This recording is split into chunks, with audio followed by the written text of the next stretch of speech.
샬롬, 이 목사입니다. 일주일 동안 평안하고 건강하셨는지요? 3월 4일 아침 묵상으로 성도님들을 만납니다.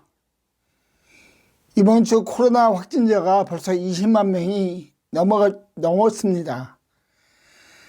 정점을 향하여 치닫고 있는데 이 어려운 시기에 하나님께서 미랄교회 모든 성도님들을 코로나로부터 지켜주실 것을 믿고, 또한 확진이 되더라도 큰 건강의 어려움과 후유증이 없이 지나가게 해주실 것을 믿습니다. 하루하루의 삶 가운데 특별히 건강을 위해 기도하겠습니다. 저희들은 태어나며 죽을 때까지 필연적으로 하는 일들이 있습니다. 바로 사람을 만나는 것입니다. 때로는 너무 선한 사람을 만나서 행복하기도 하고, 때로는 그 반대의 상황으로 어려움에 처하기도 합니다. 그래서 어떤 사람을 만나느냐가 참 중요합니다. 모두가 아시겠지만 우리의 인생 가운데서 가장 중요한 사람은 예수님입니다. 복음서에는 당시 유대 땅에 사는 사람들이 예수님을 만난 기록이 쓰여져 있습니다. 오늘부터 요한복음을 중심으로 예수님을 만난 사람들의 이야기를 나누고자 합니다. 오늘은 먼저 1장 45절에서 49절까지의 말씀을 보겠습니다. 빌립이 나다나엘을 만나서 말하였다. 모세가 율법책에 기록하였고 또 예언자들이 기록한 그분을 우리가 만났습니다. 그분은 나사렛 출신으로 요셉의 아들 예수입니다. 나다나엘이 그에게 와서 말하였다. 나사렛에서 무슨 선한 것이 나올 수 있겠소? 빌립이 그에게 말하였다. 와서 보시오.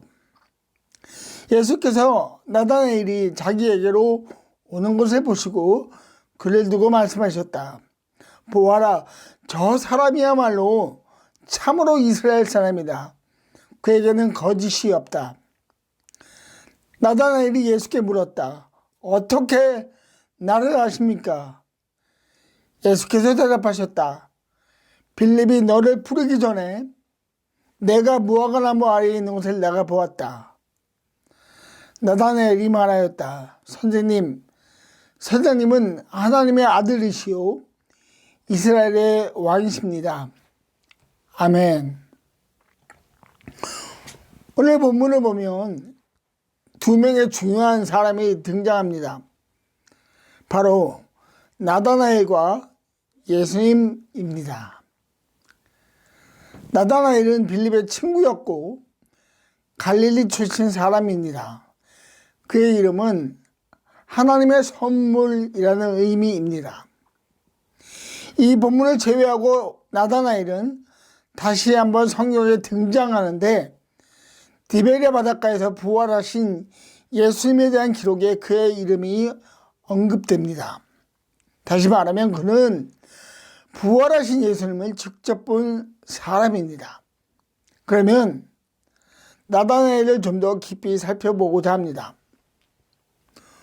오늘 말씀을 통하여 알 수 있는 것은 그는 하나님께서 보내실 메시아를 기다렸던 사람이라는 것입니다. 48절 말씀을 통해서 알 수 있는데요. 예수님께서 다음과 같이 말씀하십니다. 내가 무화과나무 아래에 있는 것을 내가 보았다. 이 말씀에서 무화과나무 아래라는 단어를 살펴보고자 하는데 식물로서의 가치가 아니라 그 기능에 대해서 살펴보고자 합니다. 무화과나무는 커다란 잎으로 그늘을 드렸으므로 당시 라피드는 이를 율법을 교육하거나 묵상하는 장소로 사용하였다고 합니다. 따라서 무화과나무 아래라는 표현은 나다나엘이 예수님을 만나기 전에 율법을 묵상하고 있던 자라는 것을 말해줍니다. 그가 왜 율법을 묵상하고 있었을까요? 단순히 랍비들의 요구였을까요? 그렇지 않을 것입니다.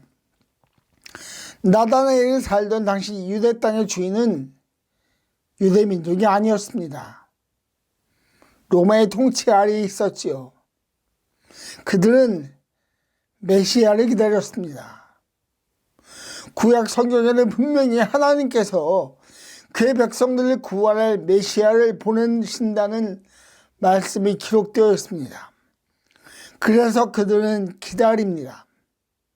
언젠가는 그 메시아가 와서 식민지 생활로부터 온전하게 해방시켜 줄 것이라는 믿음과 소원을 가지고 있었습니다.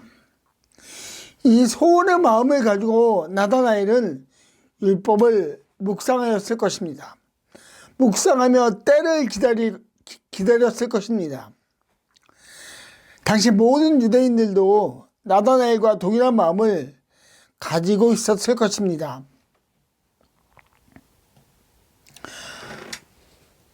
하나님이 약속한 바로 그 메시아가 언제 올 것이냐는 기대를 하고 있었는데 그 이유는 당시 시대가 너무 혼란스러웠기 때문입니다. 다른 나라의 통치 아래 산다는 것은 참으로 고통스러운 일입니다. 금요일 전도 시간에 만난 연세가 많으신 할머님의 이야기를 들은 적이 있습니다. 나이가 80이 넘어서 90 가까이 되시는데 일본 이라고 하면 여전히 치를 떠셨습니다. 그들이 다 빼앗아갔다라고 말씀하시는 금성에는 여전한 분노가 있었습니다. 나다나엘과 유대인들도 이러한 혼란과 고통의 시기에 살고 있었습니다. 그리하여 그들은 메시아를 기다립니다. 그런데 단지 유대인들만 메시아를 기다리고 찾고 있었던 것은 아닙니다. 세상 모든 사람이 메시아를 기다리고 있습니다. 왜냐하면 이 세상의 모습이 너무나 고통스럽고 끔찍하기 때문입니다. 지난주부터 러시아가 우크라이나를 침공하였습니다. 영상으로 전해지는 우크라이나의 모습은 참혹함 그 자체입니다. 우크라이나 사람들이 원하는 것이 무엇일까요? 메시아일 것입니다. 이 위기에서 그들을 구원해 줄 자를 찾을 것입니다. 그러나 하나님은 모든 사람을 향한 정치적 메시아를 보내기보다 더 나은 방법을 택하셨습니다. 그것은 바로 영적인 구원자를 이 땅에 보내신 것입니다. 그 영적인 구원자는 바로 예수님입니다.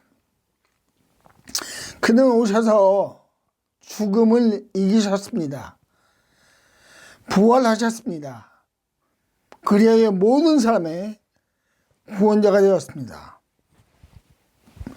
저희들이 기억해야 할 것은 메시아를 기다리던 저희들에게, 진리를 기다리는 저희들에게 하나님은 예수님을 보내주셨다는 것입니다.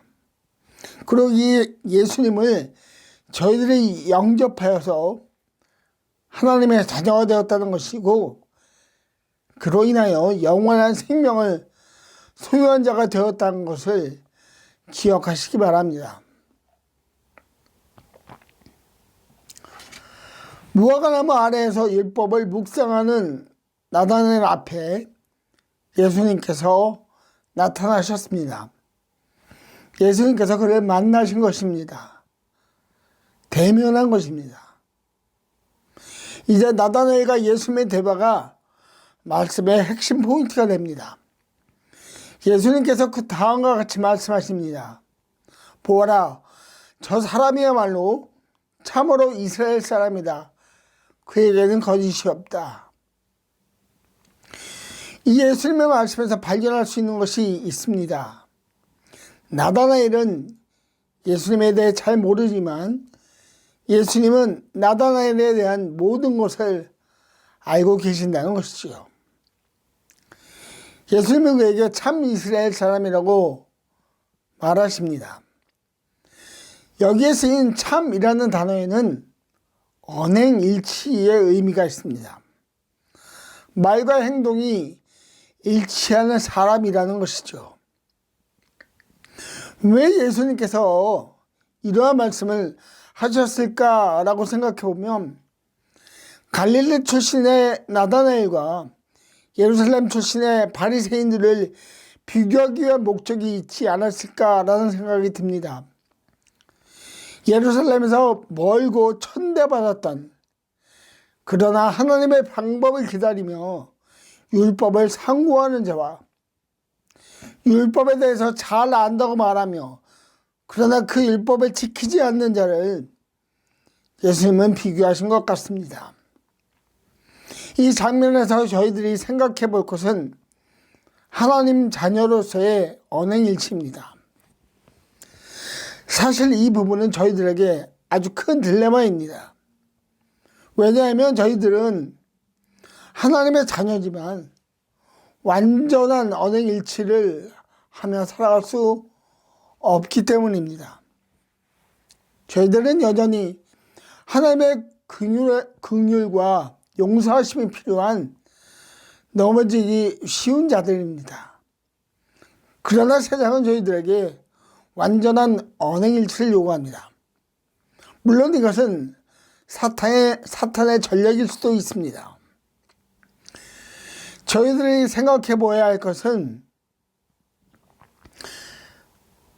비록 하나님의 자녀지만 넘어지기 쉬운 자들이라는 사실을 깨닫고 성령의 도우심으로 살아가야 한다는 것입니다.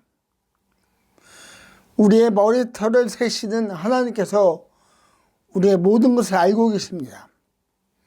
그 앞에서, 그 분 앞에 우리들이 구해야 합니다.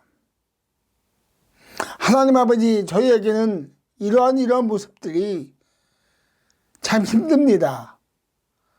도와주십시오. 라고 기도해야 합니다. 그리하면 하나님께서 저희들을 변화시켜 주실 것입니다. 마지막으로 예수님을 만난 나다나엘은 변화하였습니다. 그의 가장 큰 변화는 입술의 변화입니다.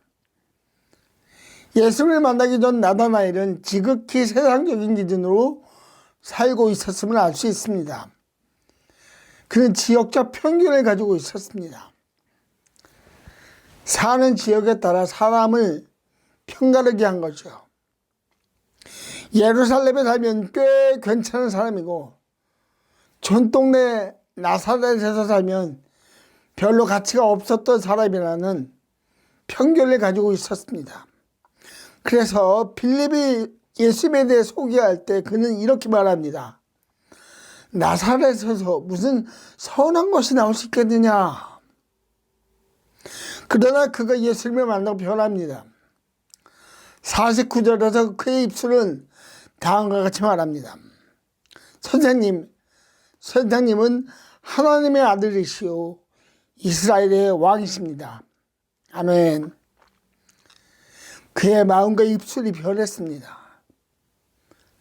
세상적인 관점으로부터 영적인 관점으로 변했습니다. 이 고백은 신앙 고백입니다. 하나님의 아들이라는 것은 당신이 바로 하나님으로부터 왔다는 것을 인정하는 것이고, 이스라엘의 왕이라는 것은 예수님 당신이 그토록 우리가 기다리던 바로 그 메시아임을 고백하는 것입니다. 이 나다나엘의 고백을 통해 생각하고 도전하려는 것은 우리는 어떤 입술의 모양으로 또 고백으로 살아가느냐 하는 것입니다. 여전히 세상적인 관점에서 입술로 살아가는 모습들이 있지는 않은지요. 편견을 가지고 세상적인 기준으로 사람을 판단하고 또 나아가 자신의 기준으로 사람을 정죄하는 모습들이 있지는 않은지요. 사도 바울이 에베소서에서 다음과 같이 그리스도인들에게 권면합니다. 나쁜 말은 입 밖에 내지 말고 덕을 세우는 데 필요한 말이 있으면 적절한 때에 해서 듣는 사람에게 은혜가 되게 하십시오. 아멘. 덕을 세우는 말은 하나님의 마음으로 이야기하는 것입니다. 하나님이 그 사람을 사랑하시는 것만큼 나도 그 사랑을 쫓아 말하는 것을 의미합니다. 그리하면 듣는 사람이 은혜를 받을 것입니다. 그리하면 이 모든 일을 통해 하나님께서 영광을 받으실 것입니다. 우리는 모두 메시아를 기다리는 자들입니다. 그러한 자들 앞에 예수님께서 나타나셔서 만나주셨습니다. 그리고 그 만남을 통해 저를 변화시켜 주셨다는 것을 기억하며 덕을 세우는 입술로 사는 미랄교회 성도님들이 되기를 예수님의 이름으로 축복합니다. 기도하겠습니다. 아버지 하나님 감사합니다. 나다나엘에게 만나주신 그 하나님이 그 예수님이 우리를 만나주신 것으로 인하여 감사를 드립니다. 하나님 오셔서 만나주셨고 그를 변화시켜 주셨습니다. 하나님 오늘 하루 저희들도 하나님 우리의 입술이 하나님의 나라에 대한 나라를 사모하는 자들의 입술이 될 수 있도록 주님 변화시켜 주시고 하나님 그 변화가 날마다 이어져 그리스도의 그 성령의 장성한 분량에 채워지기까지 저희를 인도하여 주십시오. 주님 감사합니다. 예수님의 이름으로 기도하였습니다. 아멘.